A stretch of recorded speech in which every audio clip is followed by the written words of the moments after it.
Jim, are you out there? Yeah. We can't see you, but I can hear you. Okay. All right, it looks like everybody's here. I'll call the meeting of the October 7th Planning Commission regular meeting to order. I'll entertain a motion to adopt tonight's agenda. I'll make a motion to adopt the agenda. I'll second that. This is Sherry. Thank you. Stephanie, you have to do roll call. Yep, so roll call, Wanda, Yes. Glenn, Aye. Sharon made the motion, Sherry seconded it, then Tom, Aye. Daryl, Aye. Jim. Aye. All right. With that, motion passes. I'll entertain a motion for approval of the minutes of the September 22nd meeting. This is Sherry. I'll move the minutes as presented. And I'll second. All right, roll call, Wanda, Aye. Glenn. Aye. Sherry made the motion and Sharon seconded it, then Daryl, Aye. Tom, Aye. and Jim. Aye. Item 4 is a public hearing for the preliminary plat for Whispering Aspen Second Edition. You're up, Stephanie. All right, so Firebird Land submitted the preliminary plat for Whispering Aspen Second Edition, which is located in the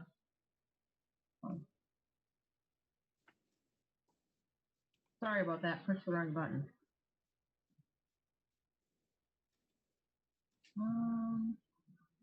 Huh.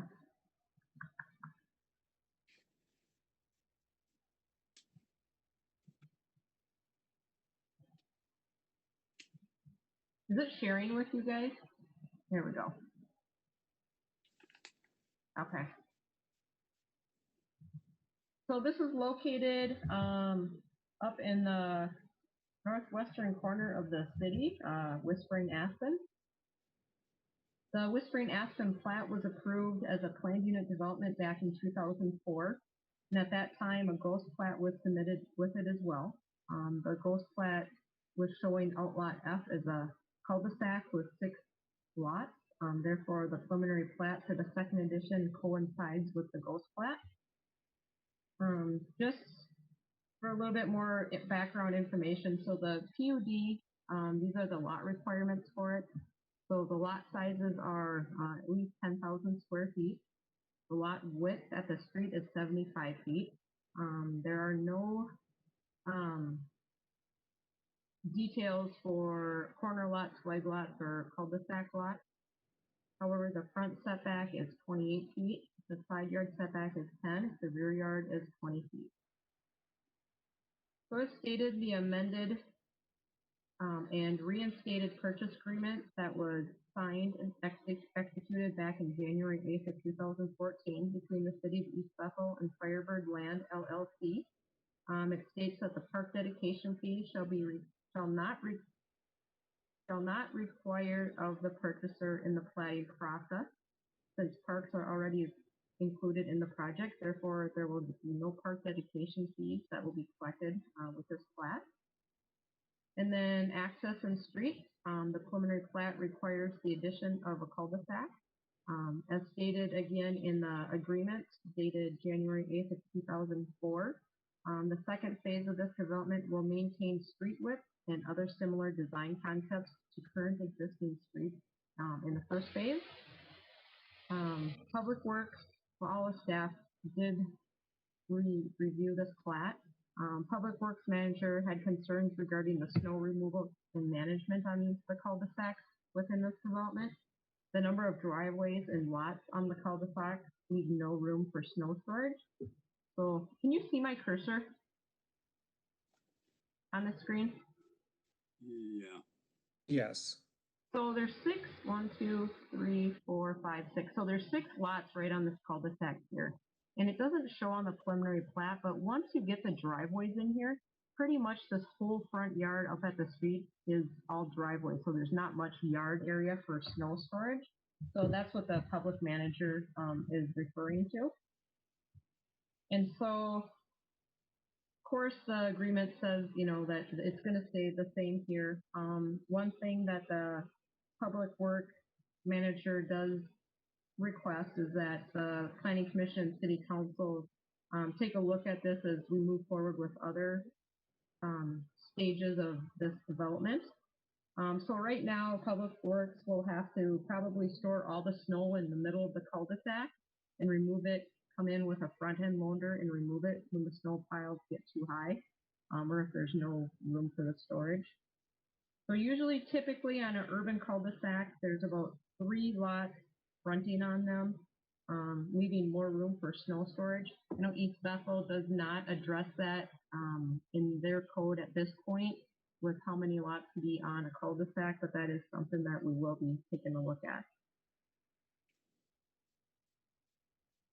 Additionally, just something to keep in mind is the original purchase agreement does have standards for lots located on a street, but no standards for lots located on a cul-de-sac. So again, that's why staff is requesting that the Planning Commission and Council consider these challenges when approving cul-de-sacs in future phases of this development.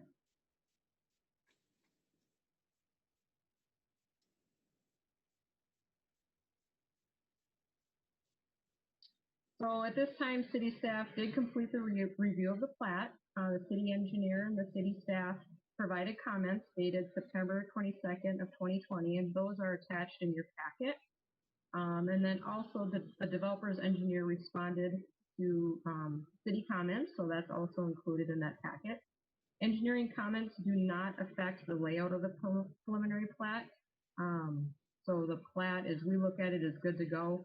However, all comments will need to be satisfactorily addressed prior to the release of the final plat for filing with Anoka County.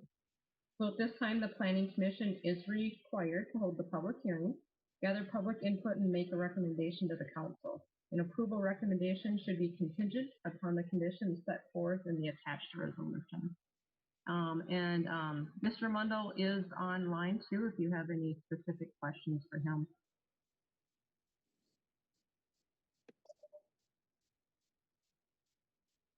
All right. At this time, I will open the public hearing for preliminary plat for Whispering Aspen, second edition. Is there anyone out there who would like to speak?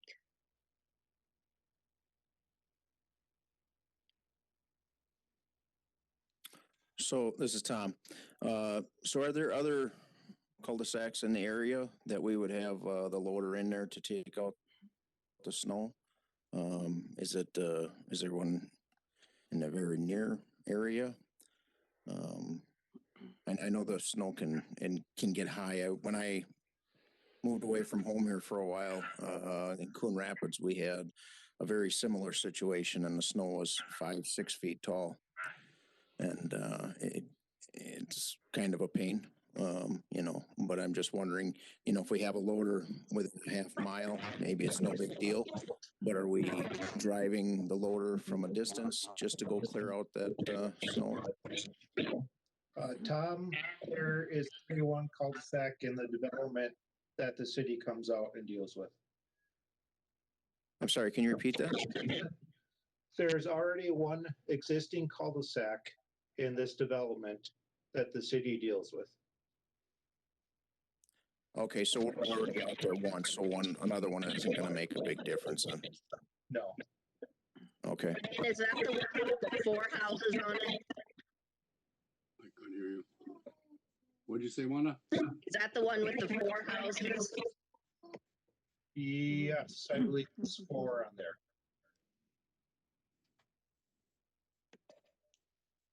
Okay. Is there anybody else out there?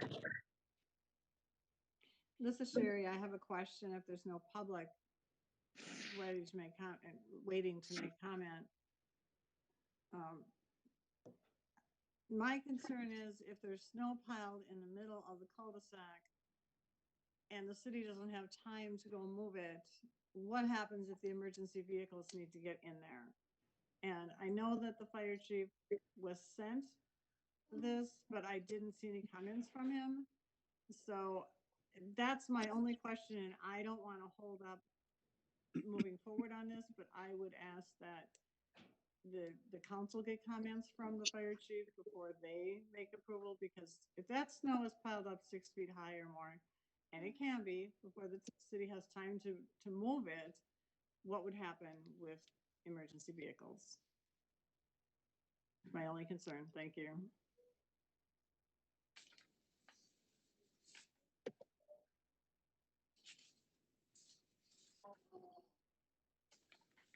Does anybody else?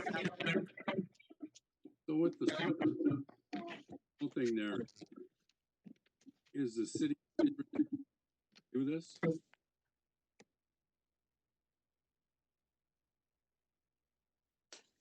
Jim, you were cutting out on that. Can you repeat yourself?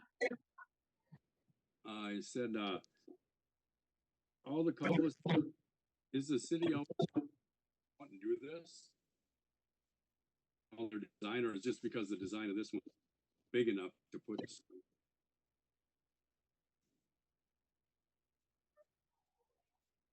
It's my understanding that because of the amount of lots on the cul-de-sac. Can't understand anything.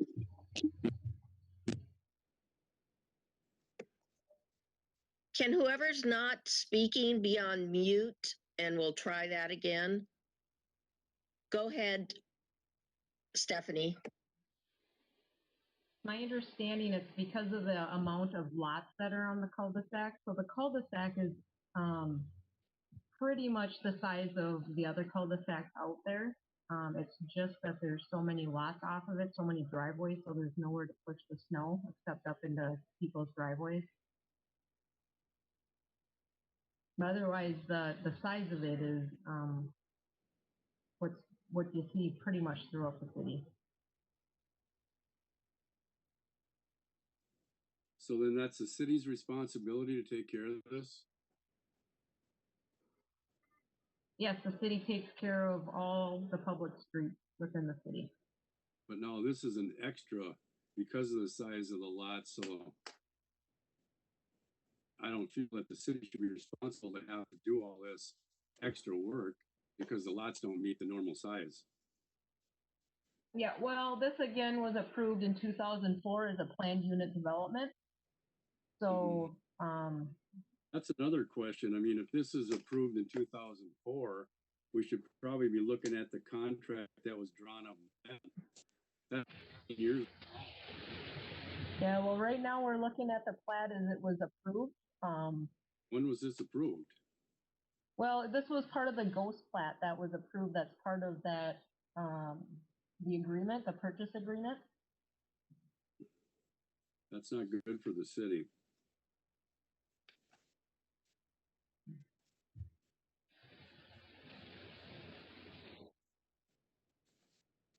And then another thing under all other comments, is all that stuff addressed with the fire hydrant and all that stuff?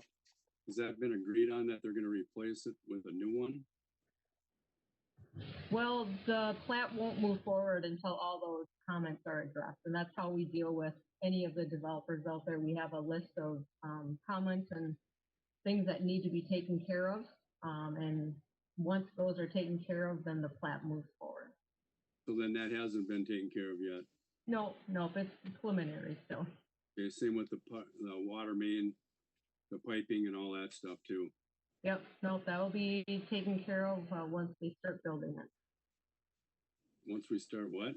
Once the developer starts building the development, putting in the streets and such, and the utilities in there. Has the developer answered all the questions on here that were asked?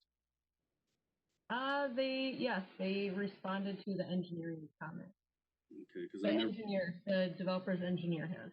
I haven't seen the answers that were asked, or the questions that were asked. Unless I- Well, there's comments in the engineer staff and staff letter. Their engineer responded on that letter. So when you see the engineering comment, underneath it, you'll see their engineering comments. That's what I'm looking at now, but I don't see the answers to the questions that were asked by the city guy on Craig on there, unless I'm not seeing it here. Well, the city engineer, yes. And what staff person are you talking about? The public works manager Craig, or engineer? yeah, the engineer. Yeah, Yeah. so they do a comment letter. So they review it and they do their comment letter. And so that's attached for you guys to take a look at. And then the developer, has written responses on there as well Okay, by Mr. Swanson, who is their engineer from Plow Engineering. now who's the engineering company? Is that for the city or for the developer? That's the developer. That's Plow Engineering is the one doing the engineering for the, Whisper Aspen second edition. Does everybody have a copy of this, paperwork that everything is referred to on the purchase agreement? Well, the Does it- purchase agreement isn't part of your packet. However, you guys do have the city engineer and staff comments with the developer's responses. Everything in the packet, it was referred back to the purchase agreement. So we should be able to view what's going on with that, because all the comments on there are all referred back to this purchase agreement in January 8th of 2004. And if that information, we can't look at it. You know Well, what the purchase agreement, it just talks about the lot requirements. Are you talking about my staff report where I talk about the lot requirements that are put forth in the purchase agreement? No, I'm talking about whenever you refer back to the purchase agreement Yep. on any that you give. Yep, and I can provide that to you tomorrow. I can email it to you. So then we don't have to make a decision tonight? No, tonight is for the public hearing for the preliminary plat. Oh, Again, the okay. preliminary plat meets, what was required of them, with the agreement. Okay, because I also, Stephanie, on page 8, I'm just curious, okay, they got whereas and all that stuff on there. Planning Commission held a public review that, do you know what date that was? You cut out, was it for the original preliminary plat? I believe so, yeah, because I don't recall anything about that. It's on page 8. Of the agreement? Yeah, on the third thing down where it says whereas the planning commission held a public hearing and viewed. This is for today. This is for today. Yep. All right, Yeah, so this will be the resolution that city council will approve. okay. I got If another, they choose so to approve it. I have another concern that's been brought up to me that I've heard about is now Firebird Land owes the city a fair amount of money for road repairs that the city did back in 2014. That I'm unaware of. That is, something that would need to be discussed with, administration and finance. Okay, because I understand that the total was, these are numbers that I've received from someone, but it was 320,000 that the city redid the roads in their development, because I understand that we had a lot of complaints come into the city about it because the roads were so bad. I understand the city is supposed to be taking care of that, and there's money put into an account by the developer, because the developer is responsible for the price of it. But now evidently then the way I'm looking at it is it must have went over that, what was ever in the bank, basically. And I understand it was an amount like say at 320,000 at one point. And then after that, the developer must have paid, I don't know, I don't have all the information on that, just numbers. that have been taken away. And at this point, the developer owes the city $202,000. Does anybody have any knowledge on that? Jim, what does that have to do with what we're discussing tonight? Because if the developer owes the city $200,000 and we're gonna allow him to keep building, whatever happens, in my opinion, if something happens and the developer goes broke and owes the city $202,000, we don't have that money and we'll never have that money. So in my opinion, the city needs to be paid when they've done the work and the developer has agreed with covering that cost, but it's not being covered. We can't get our city into the hole, keep digging the hole.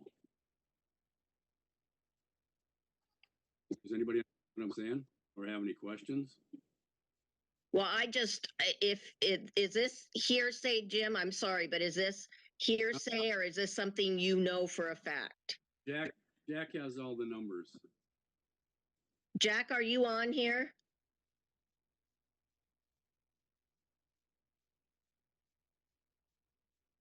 I am on here and we can't speak of that. That's still a closed session item. It's still pending discussion.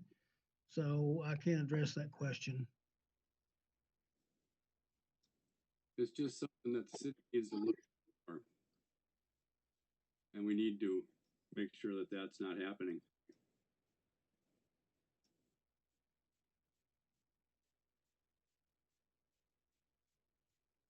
Do you have any other comments, Jim? Nope, that's all I got. Does anybody else out there want to speak on the public hearing? At this time, I will close the public hearing. Stephanie, where do we go from here?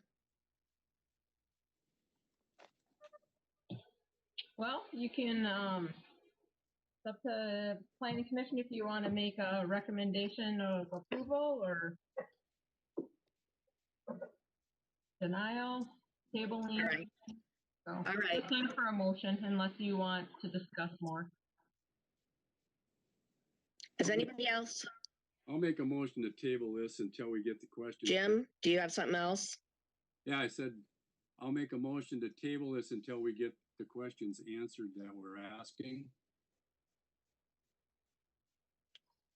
All right, if no one has anything else at this time, I would entertain a motion for approval of the preliminary plat for Whispering Aspen Second Edition.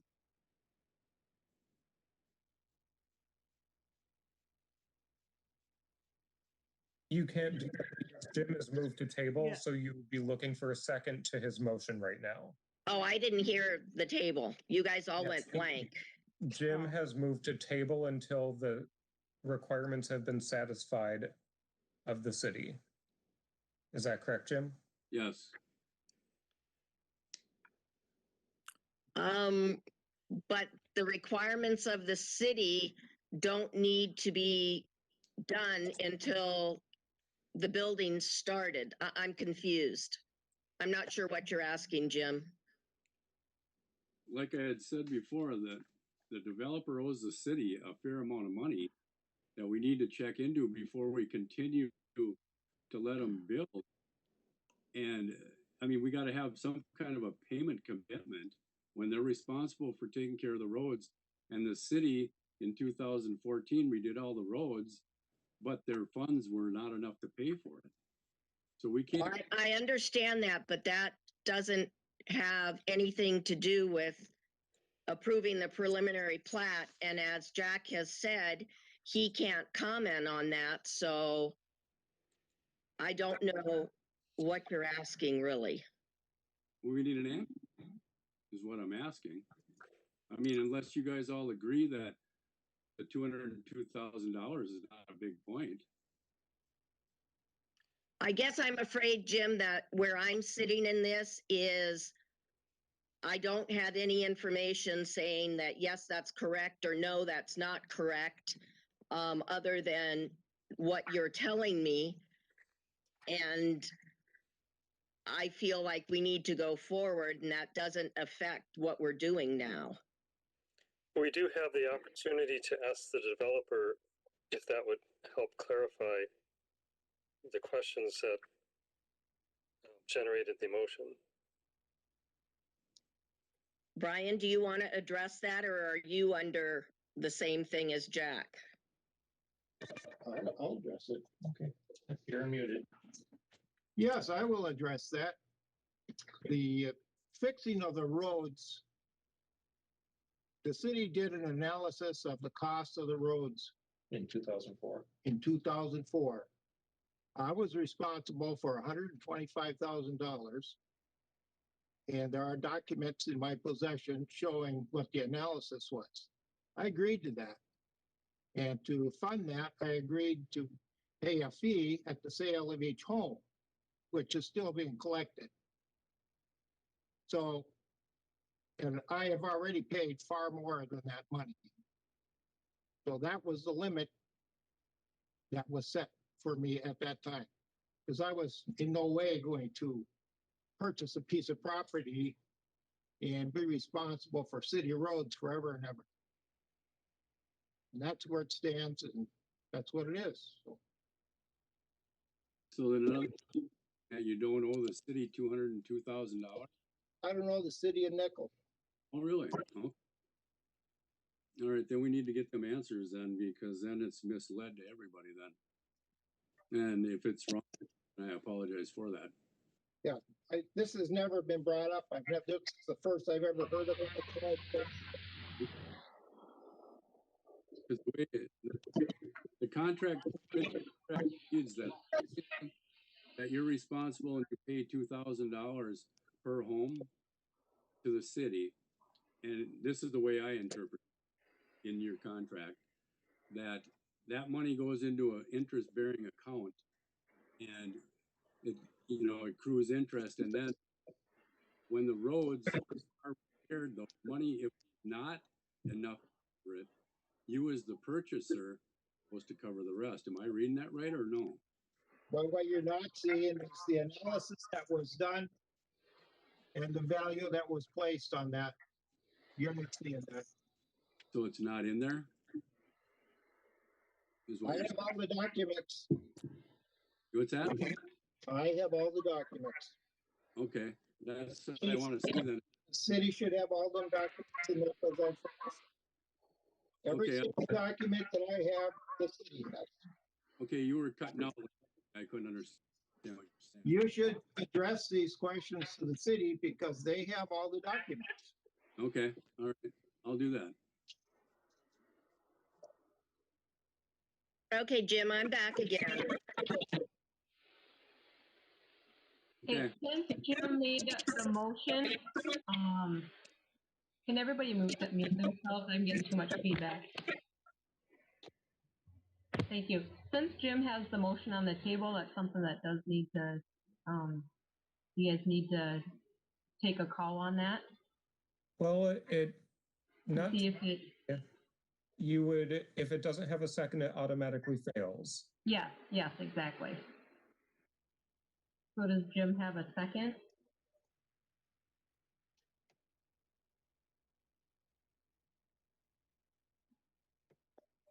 Hearing no second, the motion fails.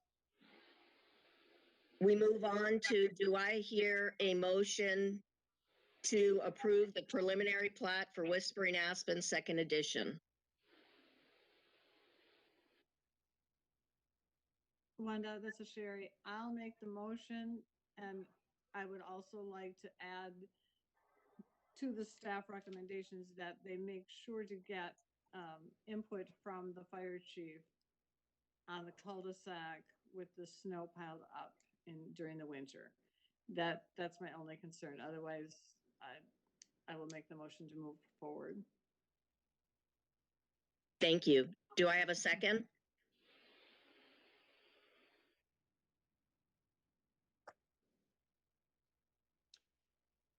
I'll second the motion. Thank you, Glenn. Okay, and then roll call, Wanda, Aye. Glenn seconded the motion. We have Sharon. Aye. Sherry made the motion. We have Tom, Aye. Daryl, Abstain.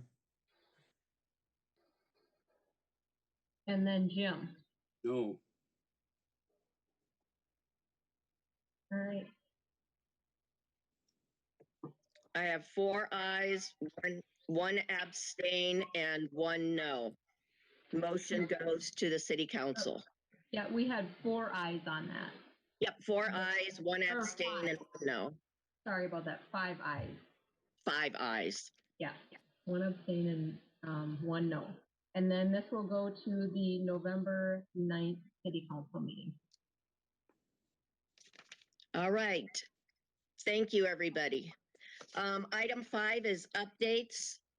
Mr. Harrington? Well, good evening, planning commission members.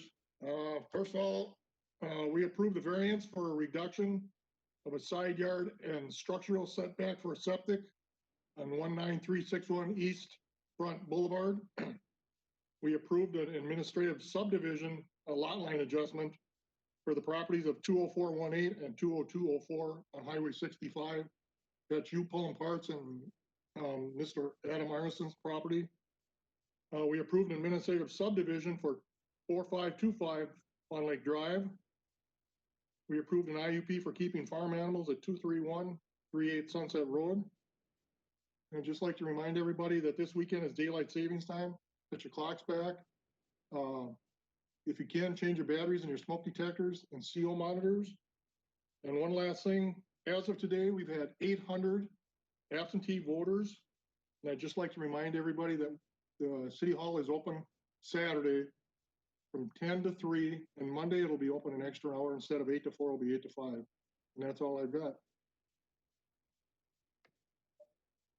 Anybody else have any other updates? The only update I have is that we will be having a planning commission meeting on November 24th. Thank you, Stephanie. That's Thanksgiving week, if I'm not mistaken. You are correct, yep. All right. And Glenn, you have something? This might not be the right place to address this, but not sure what else to do. On 229th, County Road 26, as you're going west from the Cedar Creek Ecosystem Science Reserve area, the road curves and goes north and then turns into 24. At night, there are these 2 reflectors, and there was a person who had an accident and was killed because not paying careful enough attention or just assuming from those reflectors that the road keeps going straight, which it might have done at some long period ago. So my suggestion would be that there would be numerous reflectors instead of 2, creating a sense of open space so that people who are unfamiliar with that curve don't make that same mistake. Wow, was that recent, Glenn? I hadn't heard that. It was, I think, a year ago. There's a cross that's been built. It's like kind of a sculptural cross at the spot. Wow. Yeah. Can you take that, Mr. Harrington? Yeah, that's a county road, right? Yeah, it's a county road. Okay, I'll talk to Jack or Nate tomorrow, and we'll see what we can get done. Thank you. Anybody else have anything else? I'll add one thing and make sure you get in there to vote. I went last Friday and there were 6 people in the lobby to vote. I don't think I've ever seen 6 people in the East Bethel City Hall lobby. Anybody else have anything? Otherwise, I will take a motion to adjourn. This is Tom. I've got a question. So when I started the planning commission, I had asked a question, is it possible to get the packets earlier than the Friday afternoon before the meeting? We publish all of this stuff for the most part in the Scotsman I think it's a week ahead of time. Is there a reason that we, the planning commission, can't get that packet at that point? It gives us more time to prepare for the meeting. In this instance, Jim would have had an extra week to research his information. Maybe he would have had a better perspective of what he was looking for. You know, like I say, the email comes in usually Friday afternoon. And, you know, if the public knows before we do, I just think that's kind of questionable. Yeah. Just to chime in terms of notice, I didn't, because we left our last month's meeting not knowing if we would have a meeting this month. And I found out that we had a meeting from the public billboard on Highway 65. So I'm in favor of getting information as far in advance as possible. You guys should be getting the actual agenda a week early. Reports won't be done. Typically, a lot of our applicants don't even get us the stuff in until 2 weeks before the meeting. And so what we're doing is preparing the reports that week. And they have to be done. We have them done by Thursday. And then packets go out to you guys Friday. We could push and get them out to you on Thursday, but that's the earliest, just because staff does need time to prepare the report. For a number of months, we got them on Thursday, but this particular month, it was Friday late afternoon when we got them. Yeah, and it would be, we're short-staffed in community development right now. We have other people preparing the packets that normally don't. So once we get somebody on staff, we should be getting them back on Thursday. Thank you, Stephanie. Anybody else? All right, who's going to adjourn us? This is Sherry. I'll make a motion to adjourn. Second, Thank you. All right, roll call. Wanda? Yes, aye. Glenn seconded. We have Sharon. Aye. And Sherry made the motion, I believe. Yep. Tom, Aye. Daryl, Aye. and Jim. Aye. Thank you, Mr. Mundell, and thank you to everybody else. And we'll see you in a month. Meeting adjourned. Thank you. Good night. Yeah.